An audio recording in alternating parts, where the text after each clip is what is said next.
Saudara Dinas Kesehatan Aceh Utara tahun ini menambah 10 mobil Toyota Kijang Innova sebagai ambulan untuk diserahkan kepada puskesmas di pedalaman dan lintasan jalan nasional.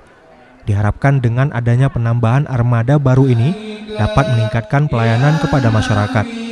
Ambulan diserahkan Bupati Aceh Utara Muhammad Taib secara simbolis didampingi Kepala Dinas Kesehatan Aceh Utara Amir Sarifudin dalam upacara memperingati Hari Kesehatan Nasional ke-56 di halaman Rumah Sakit Pratama Lok Sukun, Gampong Alungudem, Kecamatan Lok Sukun.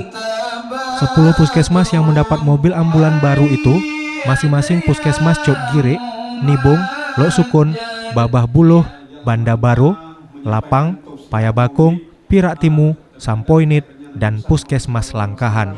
Medannya memang bisa terjangkau dengan jenis Innova, sehingga kita beli Innova. Karena ini pengadaan tidak ditentukan oleh pusat. Di pusat hanya menentukan jumlah kendaraannya berapa unit, tapi berapa unit yang akan dapat. Sedangkan tipenya tergantung di kita saat mengeset kebutuhan kita. Dan kita sesuaikan dengan pagu yang ada.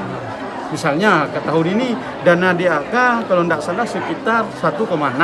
Kalau kita beli APV misalnya hanya 200, tapi beli nggak boleh lebih dari 4. Jadi uangnya harus kita kembalikan, makanya kita set dengan anggaran yang ada. Ini berapa total anggaran? Total anggaran kalau tidak salah sekitar 6,8 seluruhnya.